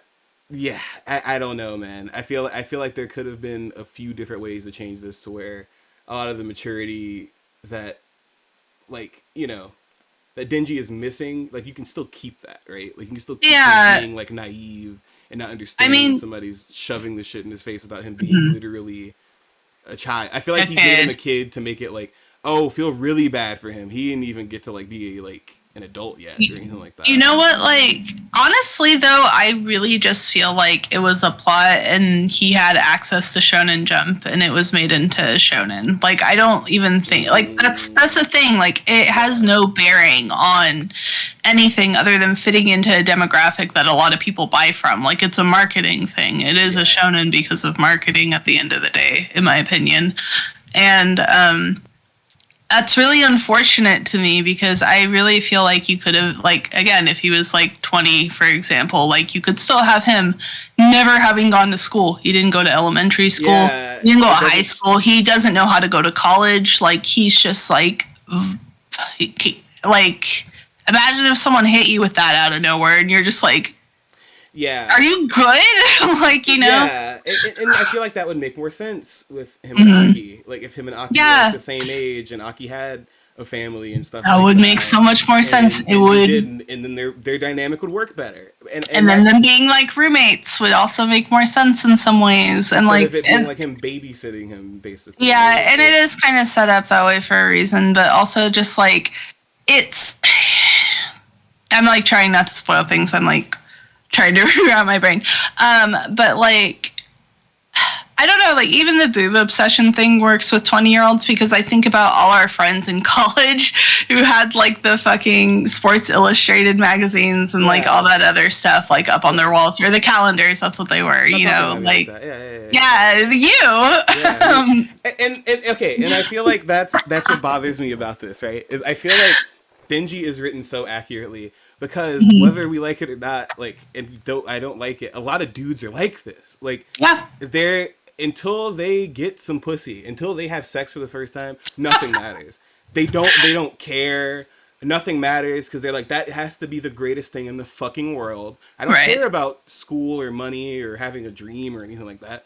There are how many American Pie movies about this type of shit? Like dudes are like this, right? Like I said, it's not the best trope or whatever, but it makes sense for him. And like you said, it would work up to a certain age. If he was like 20, like he would still be some sex obsessed dude, especially because it sounds like he's never even been around a girl before because he's working all the fucking time. I mean, he was like stuck like with his deadbeat dad, and then he was working for the Yakuza, living in like a fucking shack in the middle of nowhere for literal years. And like he just has his little devil dog. He is a lumberjack, and also he kills devils. Like, that's it. Like, he has his main job, he has a side job, and then he has like his dog, and that's like his entire life. See, and here's the thing, right? Like, it's further to the point. None of this is about like being a 16-year-old. From what I've read so far, none of it is about him like having a coming of age thing. Like some of it is like, oh, he's starting to realize like maybe there are better goals in life, like after he touches a boob or whatever. But one, that's not exclusive to a 16-year-old. Also, like, this doesn't take place in high school or anything. He doesn't go to school. So I don't know, like, you're not using the dynamics of a high school. You're not using That's what he does next arc. He goes to school? Yeah. Why is it so... Okay. Okay. Well, I don't know, man. Listen. I'm going to talk about what I know so far. Okay? Yeah, no, I just wanted to ruin your day for a second. Thank you. Appreciate it. I just feel like a lot of what this comic hinges on, or what a lot of people would mistake for like what they call like quote unquote like mature themes, right? Right. Like they're going to read it and be like, oh, but like I understand this isn't good that this girl is trying to have sex with him. Like I understand that, but it's like, but okay, but like you are 20-something reading this, right? We're 20-something reading this. This isn't marketed towards us. This is marketed towards, what does it say on the back? It says teen plus, older teen, whatever that means, right? So you walk into Barnes & Noble or whatever the fuck, this is just on the shelf next to like probably fucking Naruto and shit. I mean, it's next to like My Hero and stuff. Next to My Hero, next to Naruto. It's another thing, and but... here's the thing, right? Right. So here's the thing. I found this starkly different from Naruto, and because I've read a lot of Naruto, I read a lot of Dragon Ball Z. Can those things be gory? Occasionally. Sometimes Dragon Ball Z will pop out a gore moment, and it's not even like viscera or anything like that. It's really just a lot of blood. Naruto, sometimes somebody may get dismembered or something, right? But it's never like a lot of like viscera and gore and stuff like that. This being there is like kind of wild to me. And like, once again, I'm gonna speak for 16-year-old Chevall. Fuck yeah, that's cool as shit. That's in that section. Yeah. Hell yeah, Chainsaw Man, I'm gonna read the shit out of that. So, and I feel like this is what is dangerous, what's kind of weird about this kind of stuff, right? Like, like, this is something I definitely would, and I'm gonna keep reading it, right? But this is definitely something, if I saw this when I was 16, I'd be all over this fucking 100%. I would have thought the characters were, I would have thought all the girls were hot and shit. I would have thought that this was like awesome. I still don't think this should be marketed towards 16-year-olds. I feel like, and the thing is that it's not just because like I feel like it's inappropriate, that's part of it, but like there are bones of a good manga here. Like this could have been something really fucking cool if they fleshed out Makima more, if they didn't relate Denji's struggle to him being like randomly related to him being 16. Like it's not, it has nothing to do with anything else. If they gave him half of the forethought for his backstory as like Aki, who has yes, it's a generic backstory, but it's still a good backstory and explains why he is the way he is. Right? It's concise. It gets the job done. I think that's in like volume 2 or 3. We'll get to that soon. Is it 4? I think it's in 2. If I'm not mistaken, it's in volume 2. Okay. Because it's a little flashback thing. Yeah. And then they do a really weird thing where they show you the flashback. It's in 2. Yeah. They show you a flashback and they're like, and guess what? That kid was Aki. Instead of just it's like, oh my god, right? Yeah, and it's kind of a goofy reveal too. They literally just show a panel of the kid's face next to Aki's face, and I'm like, this is a manga. Those kids look the fucking same no matter what. No. Why would you do that? No, don't be silly. This is in a black and white format. Yeah, I don't know. I feel like part of what also bothers me about this is that like, if it's a shonen, what do people read shonen for mostly? The action, right? It's got all the action, it's got all that stuff, right? I don't see how the rest of the plot adds to the action, right? Because I feel like once after a minute, and they do it a little too late after he gets over the boob thing, right? All of a sudden, like he gets into his depression. He's like, oh shit, like that didn't actually matter. Like they almost do something with it, and then it just falls on his face again after that, right? And I feel like this is one of those things where they could have saved it a few chapters in. They could have been like, oh, okay, we're gonna flip this around a little bit, and I'm kind of waiting to see. But so far, what I like about it is the fight scenes. Some of the humor is really funny, especially between Aki and Denji and Power. When Kobeni comes in, she's also fucking hilarious, just because she panics about everything. And there's some stuff I like. Everything to do with Makima, I kind of don't give a shit about. Meno, I almost liked her, and then she got weird. Because she had a like they fleshed her out a lot. Her whole thing. Like she has a really cool devil that she's in contract with. That shit fucking rocked. I was like, this is so cool. Why do you suck so hard? Yeah. And really, what this is giving me is like, it reminds me of when I first read like Attack on Titan. Like, there's a lot of good stuff there, but then like the way they choose to go about it, it even has like the slog section where, you know, the first chapter is actually 8 chapters split into 1. Like it's almost there, but I feel like Chainsaw Man has kind of been, you know, a victim of both rushed publication, an author that kind of has a really weird like fixation on a specific like type of story beat about manipulation. Because I read the plot summary to the one you mentioned earlier, Fire Punch. A lot of that in there too. Yeah, it's like, what the fuck? Why is this like your thing, right? And as far as I noticed, that one was also in Shonen Jump. I'm pretty sure. Yeah, it was. Yeah. So I don't know, man. I just want to say one more time, just I've seen people say weird things about this manga online. I see people be like, well, Denji should know what was going on. He's 16. He's being manipulated. Like, that's stupid. That shit pisses me off, too, which is also, again, why I think aiming this at a kid demographic sucks. You know, like, it's for teens. And you have these people who are like, well, you should have known you were being manipulated. I'm like, excuse me? Like, it's so funny because, like, on one hand, they want to act like he's old enough to know, right? Yeah. And then on the other hand, they're like, well, he's just a kid. Like, he wouldn't know. And I'm like, can you pick a fucking, like, side? It's pissing me off. And, like, I hate how people talk about this manga and anime, the series. I hate how people talk about this series regardless of what medium it is. And I've had several discussions with people at this point where I'm just like, I don't get where you were coming from with this. And this series in particular, I have not felt this way in a long time. I feel like people react like to negative criticism to this in the same way that Kill la Kill fans react to negative criticism of Kill la Kill. And like, that's a whole other like ball of wax. And, you know, to me, is Kill la Kill a shonen? Kill la Kill is... what is Kill la Kill? I actually don't know. I'm curious. Yeah, because I see, this is the funny thing. Mm-hmm. I knew Cal when Kill la Kill was the anime we were friends. Yeah, we were friends, and I watched the shit out of it. But anytime he told me, I don't want to watch that, it's gross, I was like, yeah, okay, sounds good. I wasn't like, you're like, I respect that. Yeah, I was like, no, you gotta watch it. Like, it's really No, I like trigger animation and shit like that, and I can get why somebody. Sorry. It's one of those things where right. I was gonna continue. I have something after this. It's one of those things where it's like, I'm not gonna urge. Like, I totally get why somebody would not watch that. Like, and this is one of those manga too. If somebody read like the first volume, this is like, I'm good. Exactly. Still wants to read it. I'm not gonna be like, but you gotta stick around to see him touch the tits. Like, no. You don't have to. It is so funny that you say that, because I was actually just talking about Kill la Kill this week, because I brought him up on here before. I have a friend Kill la Kill is a seinen, by the way.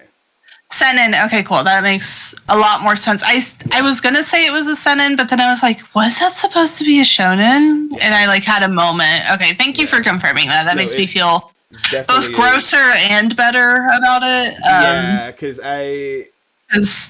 Ryuko's like a high schooler, right? Yeah, she's like 17, if I'm not mistaken. Okay, that's fun. No, but there's some creep on the internet that's gonna be like, it's different in Japan, even though it's not. You're still fucking. And then I pull out my shotgun. No, but I was just talking about Kill la Kill because I've talked to my friend who has like no anime literacy on here before, and he just has no context for anything. And I explained Kill la Kill to him not too long ago, and kind of talked to him about how people act about it. And he was like, he like got it, but he didn't actually believe me. And then someone went and proved my point in the Discord that we're both in. Oh, God. And he was like, isn't that like... yeah, and then, I don't know, this guy was, like, doubling down and all this shit, and he came to my DMs, and he was like, what the fuck, bro? And I was like, I told you, I don't want to be right about this, but, like, they're just like that. And this is the same guy. If he ever listens to this, I'm not sorry. But, like, this is the same guy who I got in a conversation over about Chainsaw Man with, and I was like, I like Chainsaw Man, but I don't like how all the adult women are, like, sexually harassing Denji, basically. Yeah. And he, like, got so defensive and mad at me. And he, like, was like, well, the stuff with Makima, blah, blah, blah, spoiler, spoiler, spoiler, and the stuff with so-and-so, we don't even know her age. And I was like, bro, I wasn't even talking about them. I was talking about Himeno and the shit that happens after, you know, the hotel thing. And he was like... He didn't answer me, first of all. He just completely glossed over it. And I was like, first of all, you're a bitch. Second of all, you can't say anything. Fucking Frenchman. Yeah. Jesus Christ. He's French, by the way. Explains a lot. Yeah. And so he had like a similar Kill la Kill moment with my friend. And I was just kind of like, but I was talking about it with Sasha afterwards, and they were like, you know, like, if someone can admit they just like it because, like, they like Studio Trigger, or because they like certain aspects of the plot, or they think the humor is funny, and you just said, like, all of It was cracking me up. But yeah, like if you can admit you like it because of certain aspects, that's fine. Just don't like defend it to me. Don't be like, oh, but actually it's actually a feminist work because on nudity. Her underwear that's alive, that's an old man. It's actually blah blah blah blah blah. And I'm like, you need to shut the fuck up right now. Hey, I don't care. I know everybody listening to this, or most people listening to this, watch anime.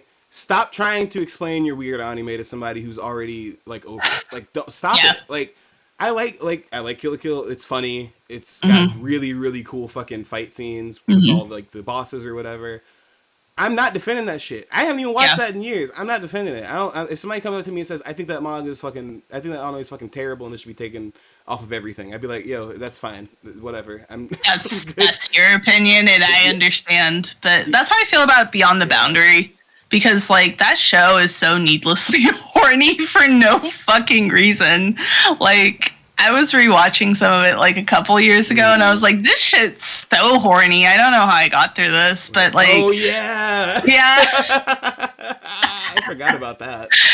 That show's fucking horny as hell, but, like, it has a lot of cool story stuff, and it has a lot of, like, animation moments I like. I liked... a really stupid filler episode in it, you know, like it was an anime that I really fucking enjoyed a lot, but I wouldn't recommend it to people. And if someone was like, dude, this is like weird horny, I would be like, yeah, you're right. I don't blame you.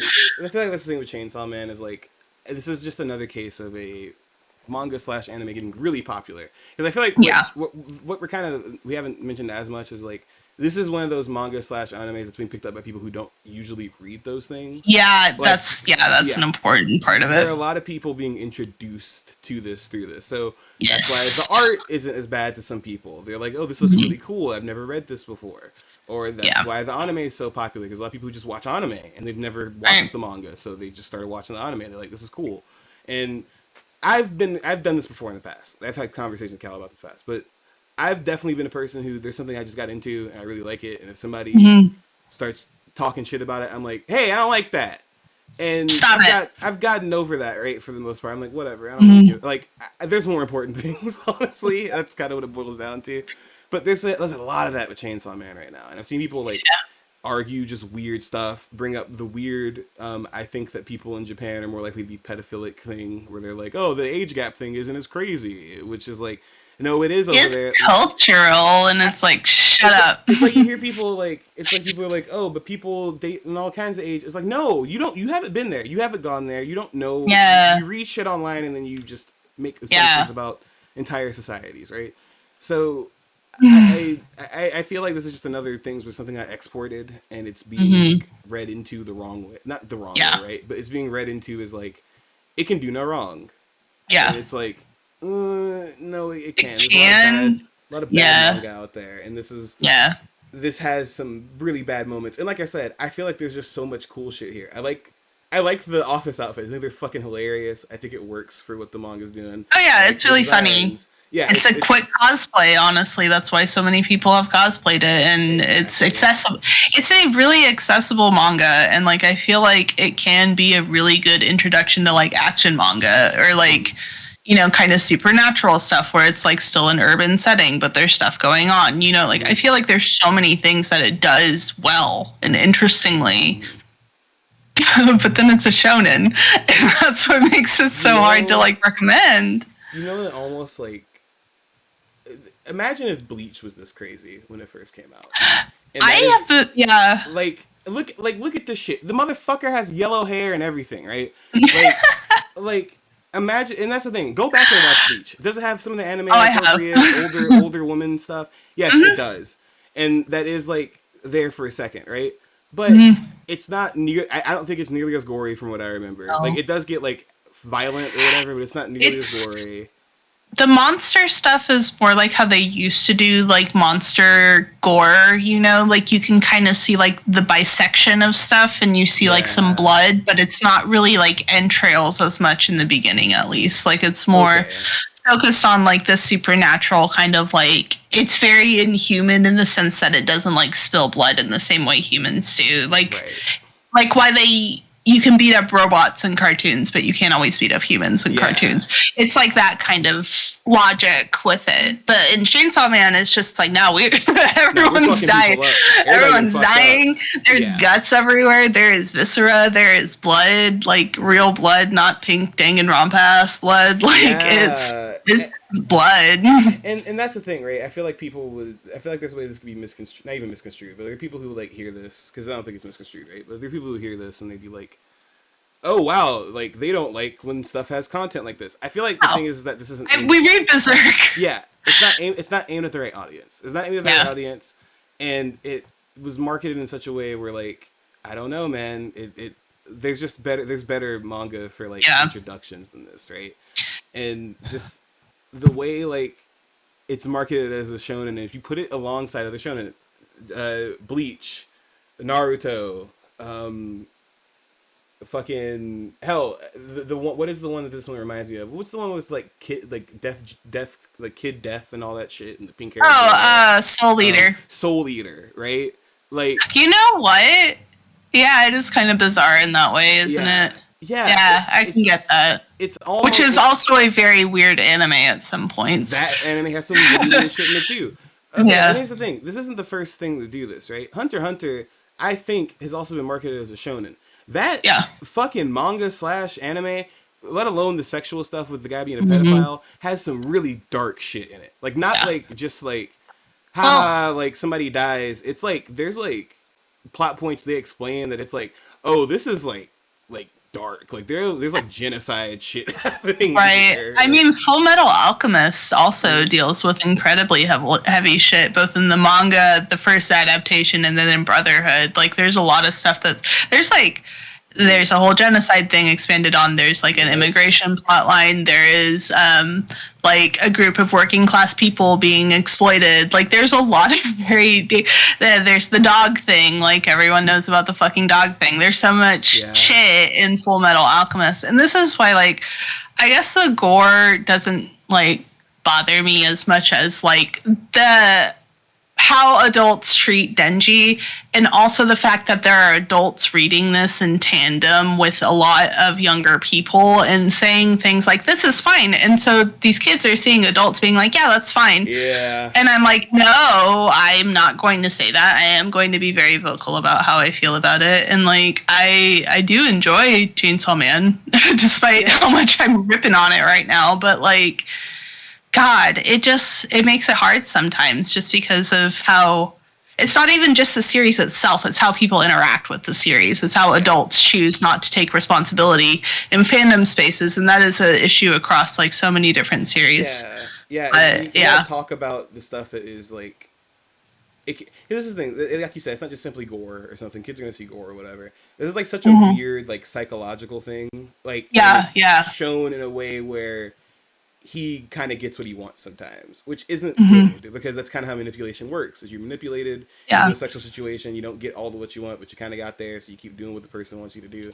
Like, and that's a lot heavier of a theme than like something more ham-fisted or more like general. Like, there was a genocide 10,000 years ago, and that's what happened. Or this guy killed Sasuke's brother, killed his whole family, and he wants revenge on him. Like, it's not the fact that it's something mature.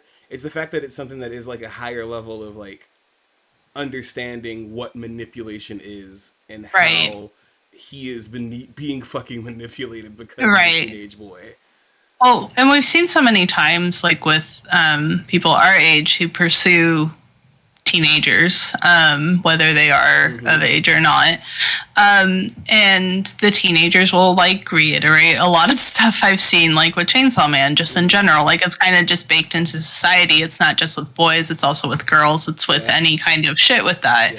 And it's very obvious, like, when a kid or a teen is like being manipulated into thinking that way, you know? And I wish it was clearer in Chainsaw Man, you know? Like, I think that would make it a little more redemptive, just because, like, it would be a clear line.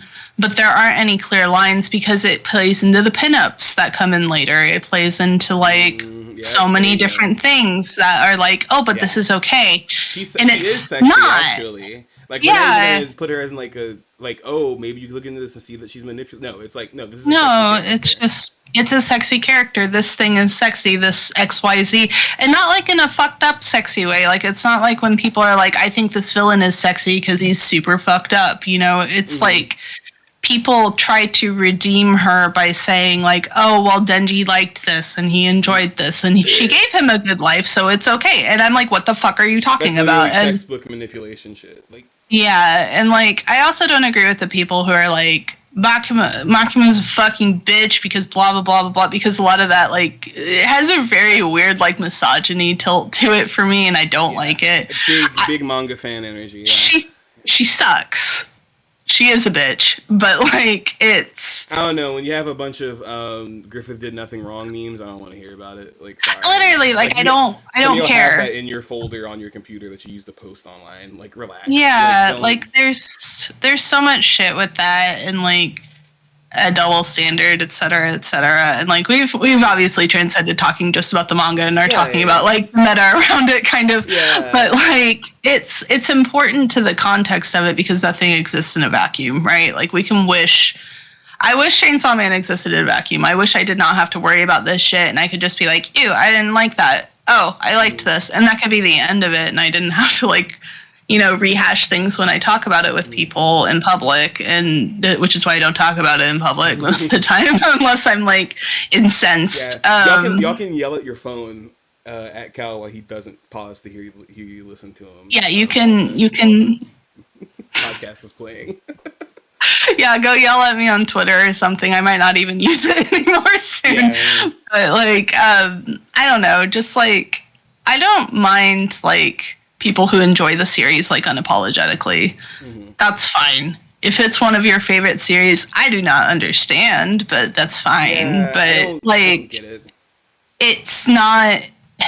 It's when you start defending the little things, like we talked about with Kill la Kill. Like, I could probably name like a bunch of shit off my head that I'm not reaching for right now. Like, even like stuff with Space Dandy. Like, I know there's some weird shit in there too, and like there's weird shit in like, I don't know, like pretty much any anime you pick up, there's one or two things. One of my favorite animes, Princess Tutu. There's a really weird like cat teacher who tries to marry his students. That's fucked up and weird. One of my favorite games, Persona 5, has a really creepy social where you fuck the teacher, and they get away with it by it's all implied. It's all implied. Nothing is actually. She doesn't go like, "Oh, that was great last night" or anything like that. It's all heavily implied without actually saying that it happens, because she comes over to be a maid. She like, stays the night and stuff. Yep. And that's the thing, right? Like, I was playing through it and I was like, this is stupid. I don't like this part of the game. Yeah. Didn't like the part of the game. I have to 100% it, so I'm going to skip through all the cutscenes and shit. Right. Like, I thought it was weird online that people really gravitated towards that character. Oh my god. And the nurse. And the nurse, because the nurse also tries to smash you too. Yeah. Which is funny because, like, anyway, I'm not going... we'll talk about Persona another day. I'm going to say one more thing about Chainsaw Man. Yeah. I feel like the stuff with all the manipulation and stuff would just be, because there's something that happens with Himeno that she literally thinks in her head, like, I don't fucking like this kid. I'm just trying to get him to like get Makima off of Aki. Like, that is like, and guess what? That's put plain as fucking day right in this moment. Now, as far as where I am, that's not like Makima's already done that and shit, right? As far as where I am with Makima, it hasn't like been put out there again. It's just more so like, oh, she's rude, that's cute, kind of a thing, and not here for it. So I just feel like there needs to be more there for Makima, and if there's anybody, all the other predatory women, I guess, that they throw at us, and but I'm glad we got to talk about it. I do. Yeah, me too. I'm going to keep reading it because I do want to keep talking about it. This would be a good thing for us to talk about. I think it's a good, like, alternating thing or side thing for us to do. Because this is genuinely, like, fun. I like to talk about this shit with you. We can figure out a way to do better chapter summaries and stuff for it as well, now that we're through the first volume. I wasn't even thinking. I was just like, oh, yeah, we're going to talk about Chase. Yeah, no, and that's kind of what we wanted to do anyway. Just kind of talk about it. I mean, I'm down to just do this every once in a while, just to have Chainsaw Man because it's not there's not that much of it, right? We could probably catch up pretty quickly, and then when they update it again, we can just knock some more volumes out. But and we'll see if we even keep up with it. Honestly, we might both get so tired of it. But I'm very curious to see how you'll feel after the 11th volume, because I needed a break. I still haven't picked up the new chapters because I'm just like, do I want to? But apparently Kobeni has like a lot to do with a lot of things in it, so I'm just like, maybe I will. But I like Kobeni, so maybe. Yeah, she's a good character. I wasn't sure about her at first, but like genuinely I do like her, and I think she's very funny. She's one of like the most sincere characters in it to me, like other than Denji, and I think that's kind of nice to have that contrast. Because like where things have kind of gone right for Denji, things continually go wrong for Kobeni throughout the whole thing. Okay, I'm actually excited to see that. So I'll be able to read ahead. But guys, I think we can sum up this episode in like one sentence. It's sometimes manga good, sometimes manga bad. True, bestie. Oh my god, so true. No, but no. As far as for this episode, so we're gonna be doing some Chainsaw Man episodes. Probably not as often or as in detail as the Berserk ones. No, we weren't sure how we wanted to do it, so this one like is bigger. But also the beginning, there's like a lot to talk about to start off with. Because that's how it's paced. There's just a lot that happens, and you'll see that as we keep reading it, like we'll probably get through the volumes faster if we just talk like. Because half of them are just fight scenes after a point. You know how like with Berserk, how we were like, okay, and then the next 3 chapters, we did 5 this week because of blah. I'm exaggerating. We've never done that, but like we're like, yeah, we did this because this middle chapter was just like literally like battle filler, and that's kind of like what Chainsaw Man becomes at certain points. So which it will get worse. Brain, I love that shit, but it will get worse. But I think we're gonna do more Berserk too. So don't worry, that's still our main thing, but. I'm going to link the socials real quick before I continue to record and act like we're not recording anmore. So as we do. As one does. Yeah, as one does. So you guys can always catch us on Twitter at, for the very near future, you can catch us on Twitter at _unpack_it. We have a Tumblr as well. It's We're Unpacking It, right? We're Unpacking It. I think it's We're Unpacking It. Hold on, let me pull it up real quick. It's We're Unpacking It, yeah. Cool. So we're unpacking it .tumblr.com. You can go follow us there as well. Probably a lot more updates coming there soon. Instagram. Is it We're Unpacking? Oh man, it's Unpack That Pod. Yeah, Unpack That Pod is our Instagram. Go check that one as well. We always post updates there whenever an episode comes out, whenever we're taking a break. So yeah, if you ever like pop in on a Wednesday, every other Wednesday or whenever we're doing. And you don't see an episode, just go check there, and you'll probably see an explanation. We also have YouTube, Let's Unpack That podcast. We've been posting everything there, so if you're more of I'll listen to this while I vacuum the house and watch every once in a while person, go ahead. Like, we got it there for you. So, anyway, next time you guys hear us, we will be talking more about Berserk and Griffith, who is definitely doing very okay. He's fine. Don't worry about it. Yeah, we'll catch you guys next time, okay? See ya. Bye.